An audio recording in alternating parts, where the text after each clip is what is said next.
वन्दे तु सर्वसिद्धे ध्रुवममलमणोवमं गदिं पत्ते वोच्छामि समयपाहुड मृण्मो सुदकेवली भणिदम्।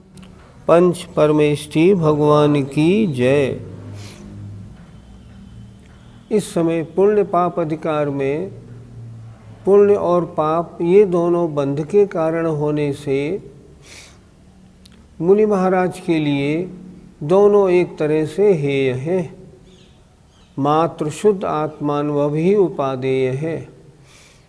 पर जो मुनि महाराज इन बातों को नहीं जानते और बहिरंग पुण्य क्रियाओं में लगे रहते हैं, उनके लिए आचार्य गाथा नंबर 161 कह रहे। परमठ बाहिराजे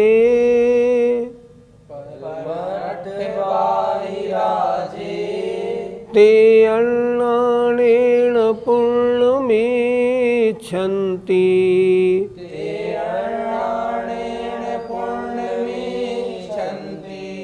संसार गमन हेतुं विमुख हेयुं अजानन्ता। बोलिए।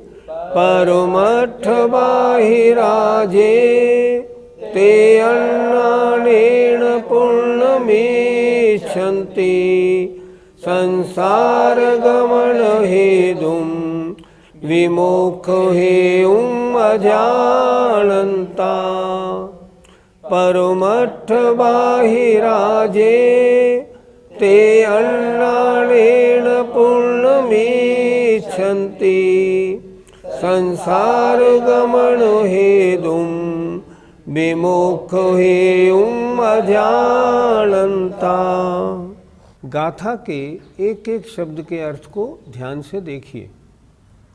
परमठ परमार्थ से, बाहिरा जो बाह्य हैं, जे माने जो, ते माने वे, अन्नानेन अज्ञान से, पुण्यम इच्छन्ति पुण्य को चाहते हैं। क्या हुआ? परमार्थ से बाह्य जो हैं, जो परमार्थ में नहीं है, अर्थात शुद्धोपयोग से बाहर हैं, अर्थात शुभोपयोग में लगे हुए हैं, वे अज्ञान से पुण्य को चाहते हैं। इसीलिए तो शुद्धोपयोग छोड़कर शुभोपयोग में लगे हैं। कैसा है ये पुण्य? शुभोपयोग कैसा है? संसार गमन हेतुम, संसार गमन का हेतु है। संसार गमन का हेतु होने पर भी मोक्ष हेयुम, मोक्ष के हेतु को अजानता न जानते हुए। एक बार फिर देखें ऊपर से। जो परमार्थ से बाह्य है, मतलब निर्विकल्प समाधि में नहीं है, वे अज्ञान से पुण्य को चाहते हैं। पुण्य कैसा है? संसार गमन का हेतु है। लेकिन संसार गमन का हेतु होने पर भी वे मोक्ष के हेतु को न जानने के कारण क्या करते हैं? पुण्य को चाहते हैं। उन्हें पुण्य क्रियाओं में लगा रहना ही उचित मालूम पड़ता है।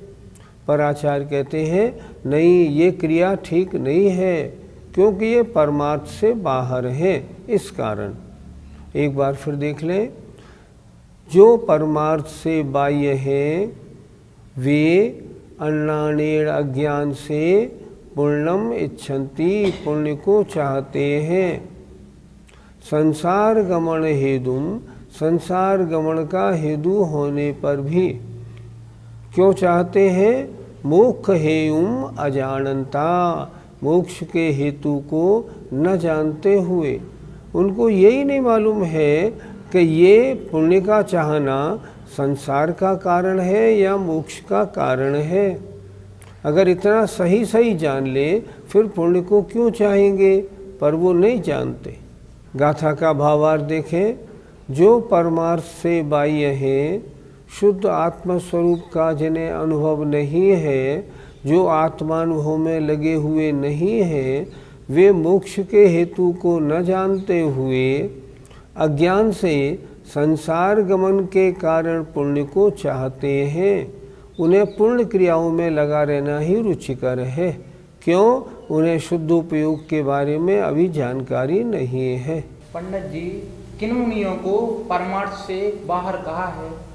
परमार्थ का मतलब शुद्धोपयोग में लीन, अर्थात पुण्य और पाप इन दोनों कर्मों से दूर। शुभोपयोग अशुभोपयोग से जो दूर हैं और शुद्धोपयोग में लगे हैं, वे परमार्थ वाले हैं। लेकिन जो परमार्थ से बाहर हैं, इनका मतलब जो शुद्धोपयोग में नहीं है लेकिन शुभोपयोग और अशुभोपयोग में अपना समय लगाते हैं। अशुभोपयोग में न लगे तो भी शुभ कार्यों में निरंतर लगे रहते हैं। आचार्य कुंद महाराज कहते हैं ये भी परमार्थ से बाहर हैं। क्योंकि परम अर्थ क्या है? परम अर्थ है पुण्य और पाप दोनों क्रियाओं से दूर रहना। तो ये पुण्य क्रियाओं में लगे हैं, इसलिए परमार्थ से शून्य है। पंडित जी, फिर इन मुनिराजों ने दीक्षा क्यों ली है? संसार का कारण क्या है, मोक्ष का कारण क्या है, इसका इनको विधिवत ज्ञान नहीं। संसार का कारण है पुण्य और पाप का बंध, मोक्ष का कारण है इन दोनों से हटकर शुद्धोपयोग रूप लीनपना। इनको इस बात का ज्ञान नहीं है। इसलिए जिन मुनिराजों को इस बात का ज्ञान नहीं होता, वे पुण्य कार्यों में अपना सारा समय लगाते हैं। वो सोचते हैं इन पुण्य कार्यों के करने से ही मोक्ष की प्राप्ति हो जाएगी। लेकिन आचार्य कहते हैं ये पुण्य कार्य तो संसार के कारण है, मोक्ष के कारण नहीं। मोक्ष का कारण तो शुद्धोपयोग है। और इन मुनिराजों को निर्विकल्प अवस्था का परिज्ञान नहीं।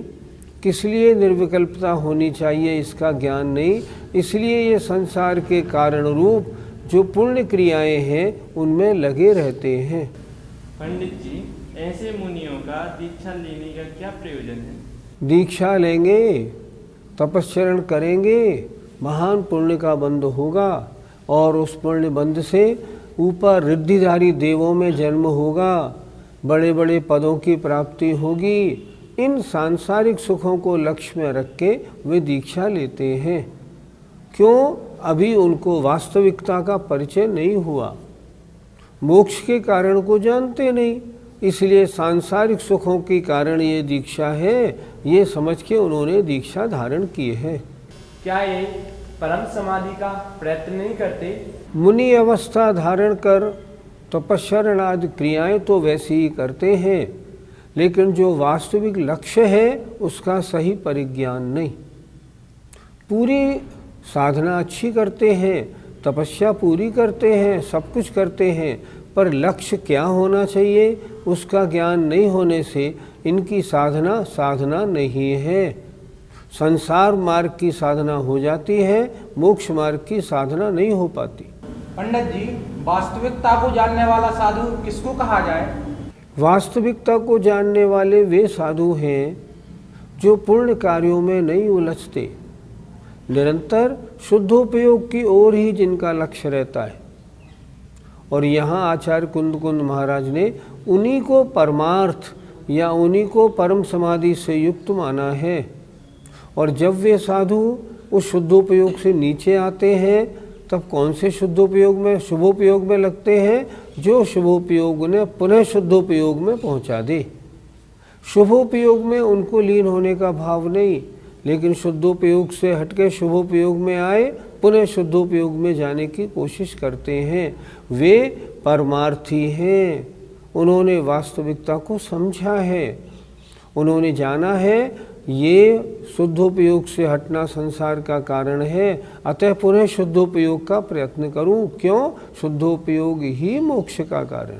पंडित जी, जो मुनिराज परमार्थ से बाहर हैं, उनके ज्ञान में क्या कमी है? अभी उन्होंने संसार गमन और मोक्ष गमन के कारणों को विधिवत नहीं जाना।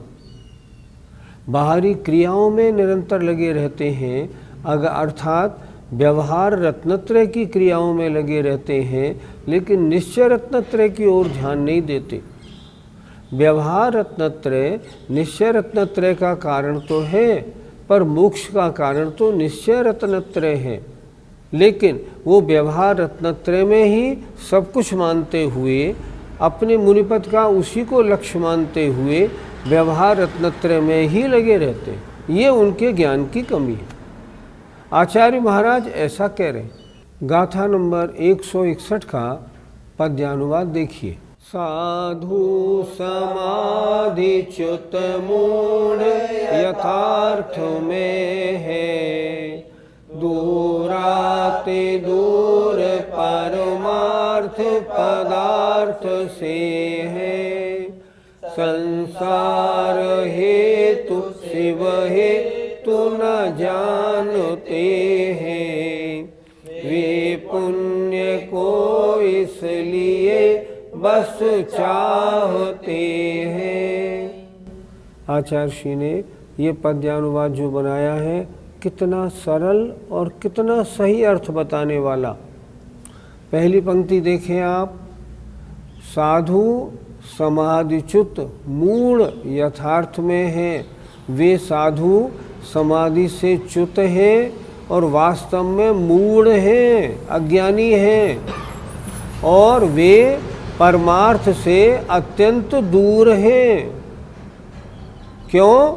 वे संसार के कारण और मोक्ष के कारण को नहीं जानते हैं, इसलिए वे पुण्य में लगे हुए हैं, बराबर उन्हीं क्रियाओं में लगे हुए हैं। अगर मोक्ष का कारण जानते तो इन क्रियाओं में क्यों लगते। बहुत सुंदर पद्यानुवाद है। आइए गाथा नंबर 162 देखते हैं। जीवादि सदहणम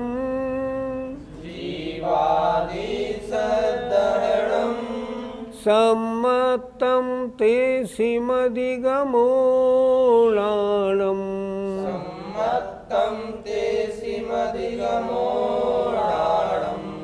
रागादि परिहरणम चरणम मे सोदुमोक्ष पहो।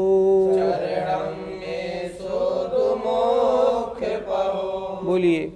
जीवादि सदहणम सम्मतम ते सिमधिगमोलाणम रागादि परिहरणम चरणम मे सोदुमोक्ष पहो।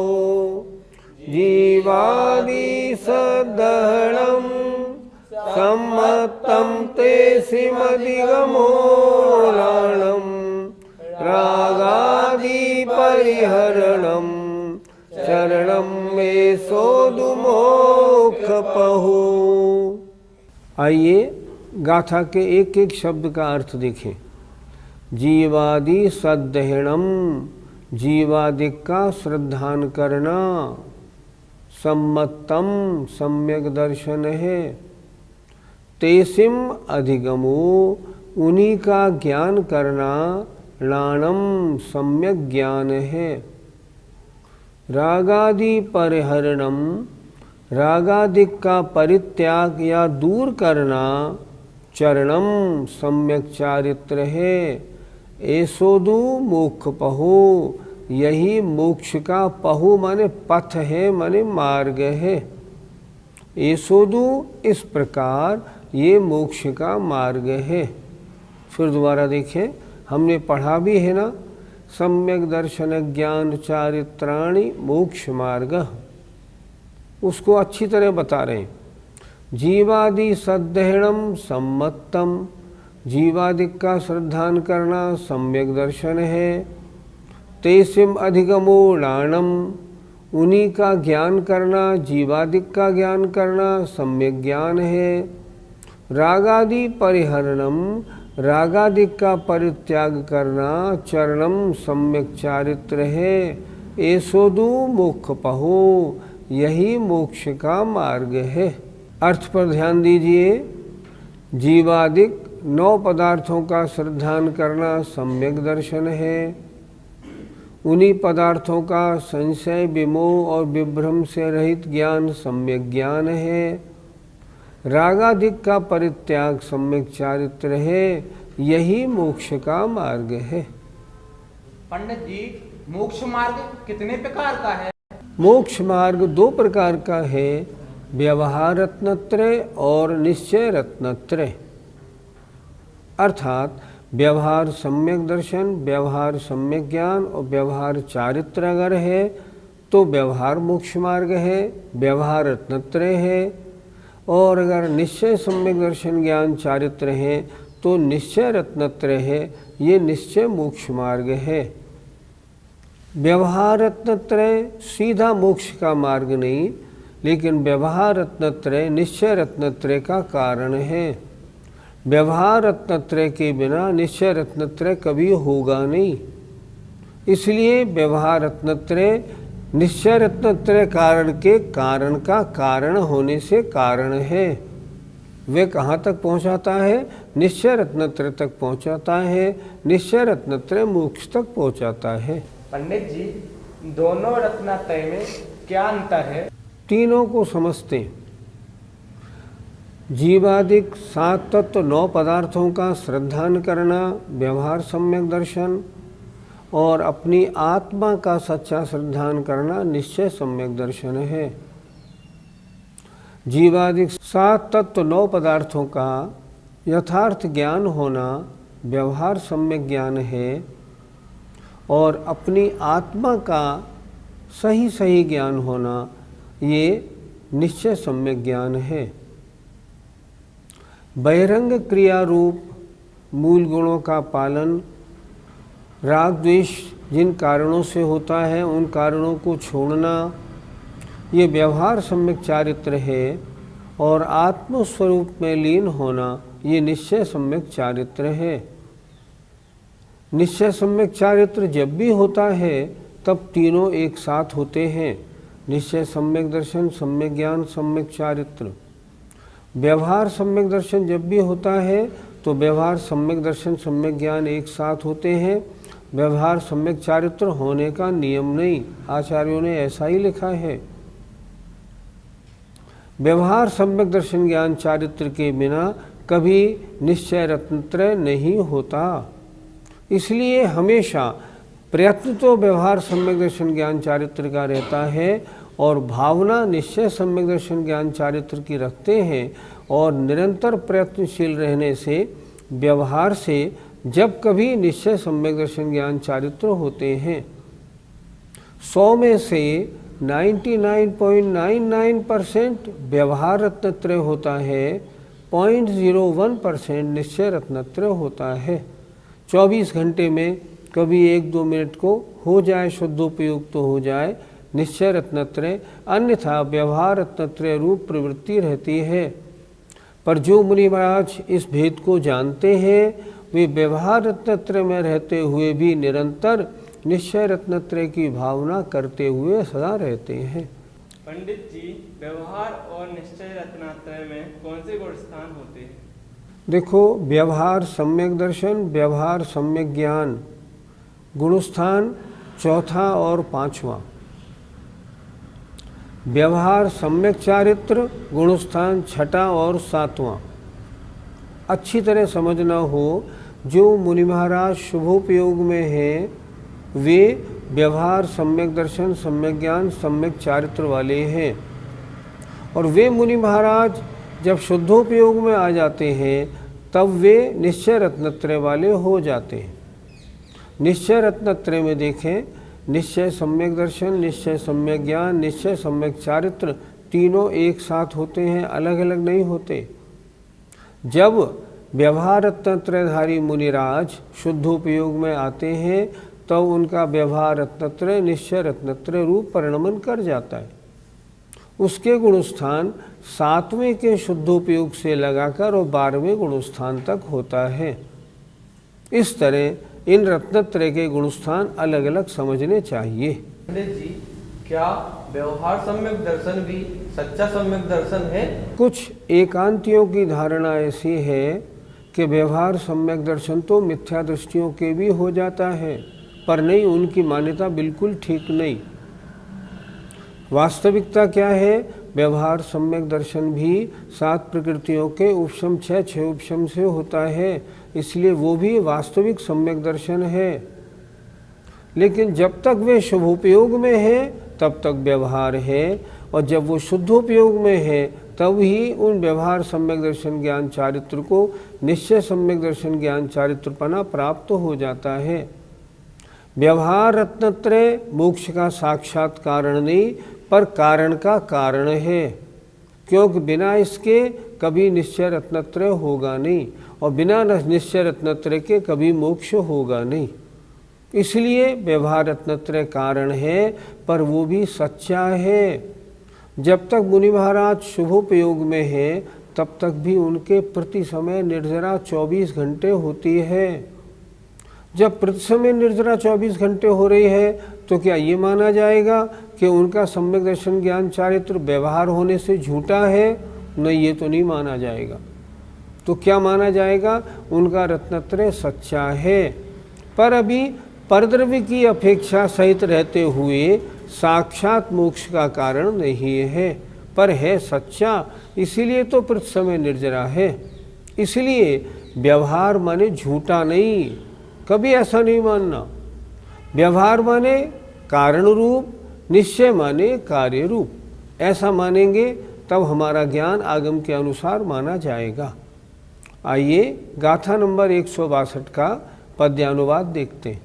तत्वार्थ की रुचि सुदर्शन नाम पाता, ओ तत्व को समझना वह ज्ञान साता। रागादि त्याग करना वह वृत्त होता, तीनों मिले बस वही शिव पंथ होता। वृत्त, वृत्त माने चारित्र, रागादि का त्याग करना वह चारित्र होता है। जय जिनेन्द्र। इस कार्यक्रम के पुण्यार्जक परिवार हैं श्रीमती पूनम जैन, धर्मपत्नी श्री सुभाष जैन, गुणायतन शिखर जी, मानक चंद, कमला देवी, राकेश, नीतू, ऋषभ, सौम्या एवं Ayushi Musharraf, B123, Sethi colony, Jaipur, Rajasthan. Shri Parasnath re-rolling mills limited, Durgapur 1, Bardhaman, Paschim Bengal. Amita Jain, wife of Anil Kumar Jain. Sangeeta Jain, wife of Vipin Kumar Jain. Sheel Jain, wife of Narendra Jain. Hightone trading company, Shalimar Bagh, Delhi 88। Mata Shri Niranjana Bai Sarodaya के स्मरणार्थ Sunanda, wife of professor Umesh Chandra Sarodaya, Nagpur. Rekha, wife of Abhay Kumar Sontakke, Karanja. Madhuri Jain, Nagpur. Nishigandha Band, CA, wife of doctor Shailesh Band, Amravati. Rutika, wife of Saurabh Sarodaya, Pune. Pushpak Jain, Swastik Band, Spraha Sarodaya. स्वर्गीय श्री चिमनलाल फूलचंद शाह, स्वर्गीय Kamlaben Chimanlal Shah, doctor Rajnikant C Shah, Leena R Shah, Samarth R Shah, Dhvani S Shah, Nishchal R Shah, Junali N Shah, Aagam, Nirmay एवं नियम शाह, अहमदाबाद, गुजरात। गर्व गौतम जैन, सुपौत्र अशोक कुमार, रतनलाल जैन, नूतन, गौतम, प्राची, आदित्य, महिमा, सलोनी, निरंजन, अरहन, आराध्य, तारदेव, अंधेरी, Mumbai. Shrimati Santosh C Singhai, Shrimati वर्षा आलोक जैन, श्री आलोक जैन, कुमारी त्रिशला जैन, कुमारी अनमोल अग्रवाल।